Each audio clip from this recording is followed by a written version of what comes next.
नमस्कार साथियों, मैं विकास कुमार स्वागत करता हूं आपका अपने YouTube channel Akashvani physics classes में।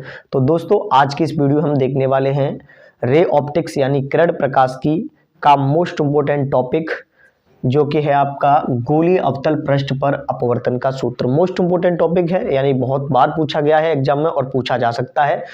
अब इसमें हम देखते हैं, तो सबसे पहले इस आर्टिकल के लिए हमें इसकी क्या करनी पड़ेगी, इसका डायग्राम बनाना पड़ेगा।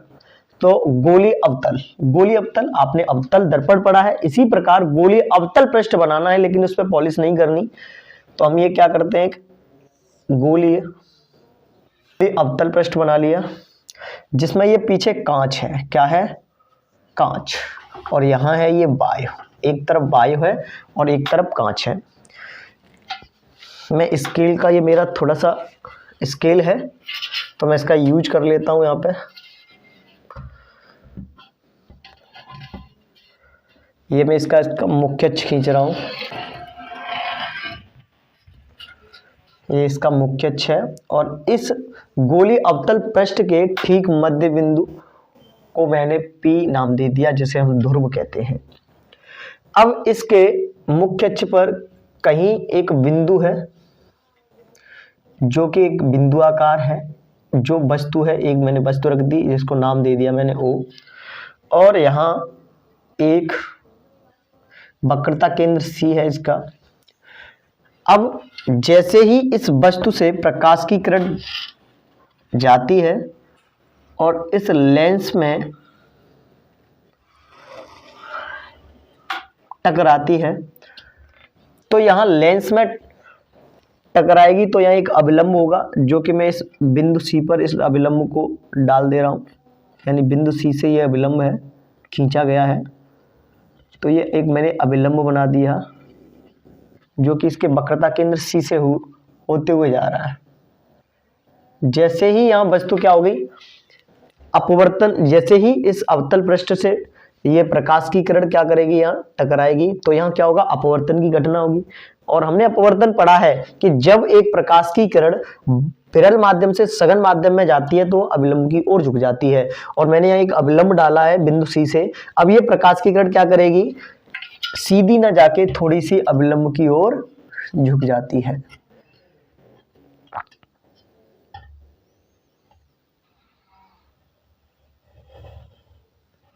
आपको यहाँ दिखाई दे रहा है, थोड़ी सी अभिलंब की ओर झुक गई।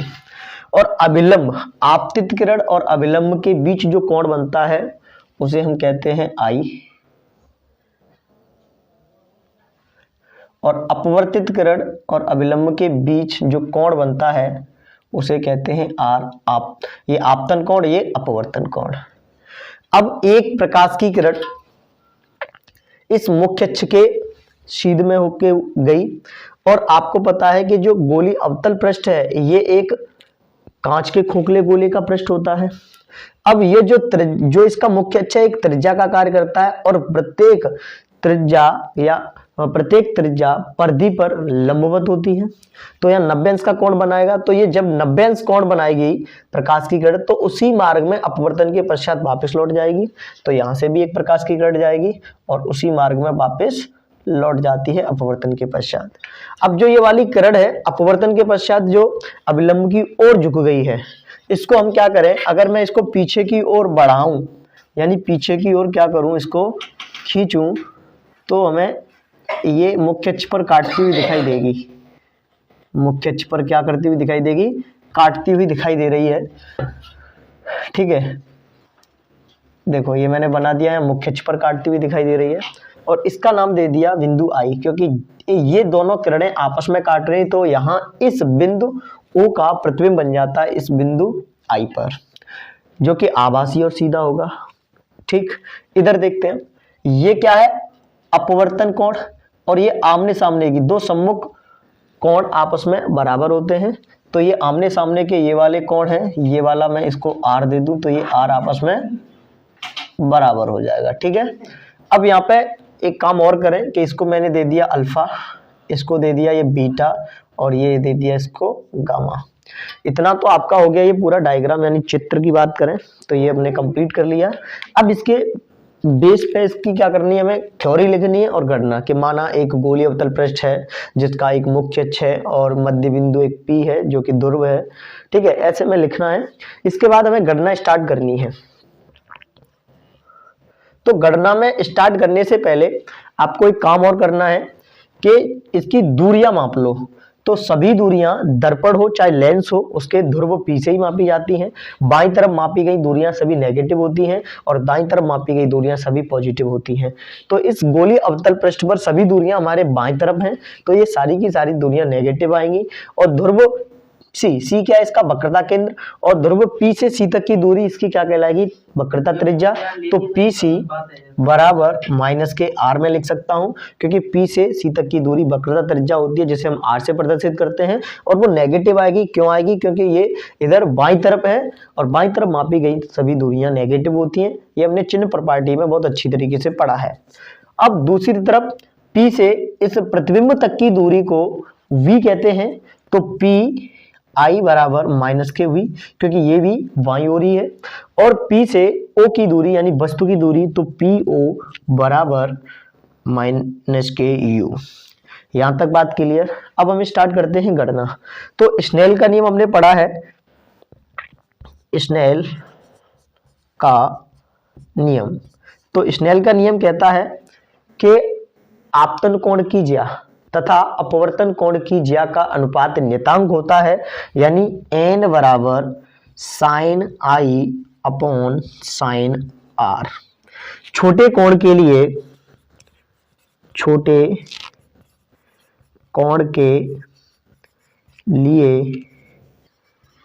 स्नेल का नियम, छोटे कोण के लिए स्नेल का नियम होता है n बराबर आई अपॉन आर। एन बराबर आई अपॉन आर, तो I equal to N R हो जाएगा। इक्वेशन दे दो से फर्स्ट। इसके बाद हमें त्रिभुज देखने इसमें, तो आपको त्रिभुज मैं आपको बता रहा हूँ कौन कौन सा लेना है। त्रिभुज ओ क्यू सी में तो हम लिखेंगे त्रिभुज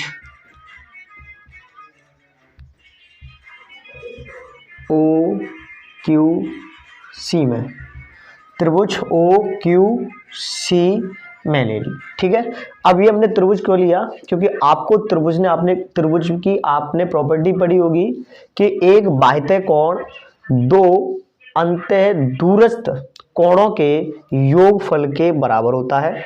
अब इसमें देखना, ये बाह्य कोण क्या है, अल्फा, और अंतः दूरस्थ कोण क्या है, एक तो हो गया गामा और एक हो गया ये आई पूरा आपतन कोण। तो हम ये लिख सकते हैं अल्फा बराबर आई प्लस गामा।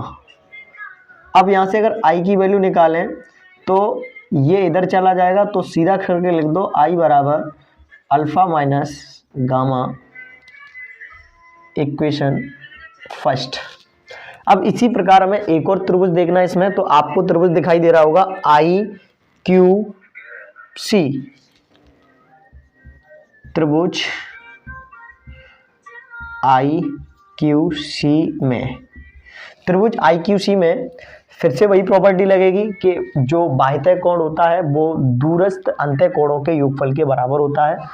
तो इसका बाह्य कोण भी क्या है, अल्फा, तो अल्फा बराबर एक ये दूरस्थ अंतः कोण है बीटा, बीटा प्लस और ये आर है। आर कैसे हुआ, क्योंकि जो आपतन कोण ये है आई और अपवर्तन कोण ये है, जब इसको पीछे बढ़ाया गया तो ये आपस में सम्मुख कोण बन गए, तो ये भी आर है तो ये भी आर होगा, तो ये हो जाएगा आपका आर।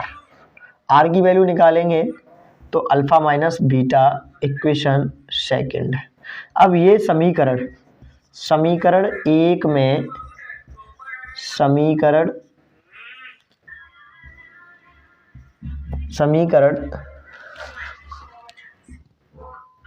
दो व तीन, यानी ये समीकरण 2 है, ये है 3 के मान रखने पर, समीकरण 1 में 2 व 3 के मान रख दिए, और समीकरण 1 है आई बराबर एन आर, तो आई की वैल्यू हमने यहां से निकाल दी अल्फा माइनस गामा, और यहां से आर की वैल्यू निकाली अल्फा माइनस बीटा। अब इधर देखते हैं, जब वैल्यू रखेंगे तो आई की वैल्यू आपकी क्या है, alpha minus gamma equal to n जैसे का तैसा, और आर की वैल्यू है अल्फा माइनस बीटा, तो अल्फा माइनस बीटा जैसे का तैसा। अब यहाँ से अल्फा बीटा गामा ये क्या है, इन सभी के कोण हैं, यानी वस्तु के साथ गामा कोण बनना है, प्रतिबिंब के साथ अल्फा और अभिलंब के साथ प्रतिबिंब के साथ बीटा और अभिलंब के साथ अल्फा कोण बनना है।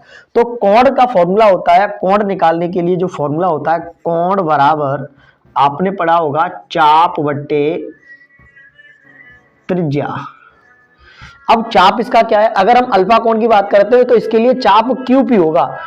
अब ये थोड़ा सा चित्र आपका ऐसा बन गया है, लेकिन जो अपवर्तन होगा वो कांच से ही तो होगा, तो ये इसका क्या है, चाप का काम करेगा। तो यहां हम लिख सकते हैं अल्फा के लिए चाप क्या होगा, क्यूपी बट्टे इसकी त्रिज्या क्या है, कोण तक की दूरी त्रिज्या कहलाएगी इसकी, तो पीसी। ऐसे ही हम निकालेंगे बीटा, तो बीटा का भी चाप उतना ही रहेगा, क्यूपी अपॉन, अब इसका कोण तक की दूरी त्रिज्या हो जाएगी इसकी, यानी ये आपका सी है और ये आई, तो यहाँ पी आई। ऐसे ही गामा तथा गामा का भी जो चाप होगा उतना ही होगा, क्यू पी अपॉन कोण तक की दूरी त्रिज्या कहलाएगी इसकी, तो ये आपका आएगा पी ओ। अब हम यहाँ लिखेंगे अल्फा कोमा बीटा तथा गामा के मान समीकरण, ये समीकरण इसको दे दो ए में रखने पर, समीकरण ए में रखेंगे, मार्कर हल्का हल्का चल रहा है, इंक कम हो गई इसकी। देखो इधर मान रखेंगे तो अल्फा की जगह q p upon p c minus gamma की जगह क्या है, गामा की वैल्यू अभी निकाली q p upon P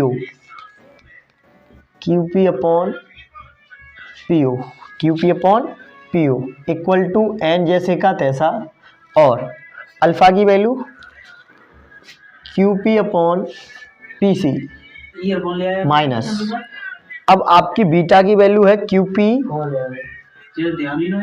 upon p i, कोई दिक्कत, ठीक है। अब इनके मान हमने यहाँ निकाल चुके हैं, पहले ही निकाले हैं, पी सी बराबर माइनस के आर, पी आई बराबर माइनस वी, पी ओ बराबर माइनस यू।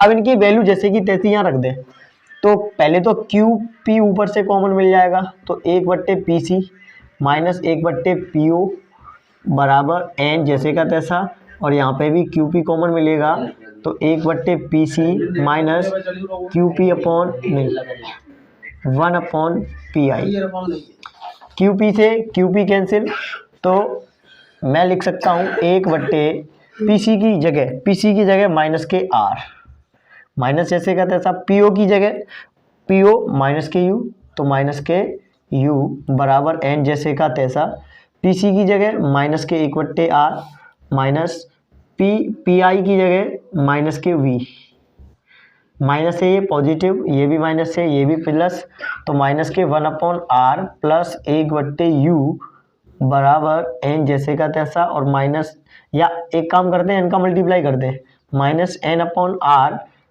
प्लस n/वी। अब आर के जो पद हैं उन्हें एक तरफ कर लें, तो माइनस 1/आर, और ये माइनस वाला इधर आएगा तो पॉजिटिव n/आर, जब ये उधर जाएगा तो नेगेटिव, और ये n/वी पॉजिटिव माइनस के 1/यू नेगेटिव। यहाँ से 1/आर अगर मैं कॉमन कर लूँ तो यहाँ मिलेगा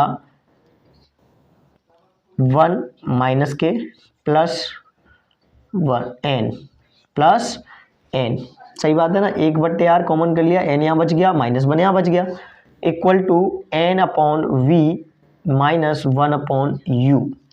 अगर मैं इसको सही तरीके से लिखूं तो 1/आर और n आगे कर दूं क्योंकि पॉजिटिव और ये नेगेटिव वाला पीछे, तो 1/आर इंटू में n-1 इक्वल टू n/वी माइनस 1/यू। ये आपका आर्टिकल है, यानी गोलीय अवतल पृष्ठ के लिए ये आपका अपवर्तन का सूत्र है। इसे n-1/r equal to n/v minus 1/u भी लिख सकते हैं। अगर आपको वीडियो अच्छी लगे तो लाइक करें और चैनल को सब्सक्राइब कर लें और इस वीडियो को ज़्यादा से ज़्यादा शेयर करें। धन्यवाद।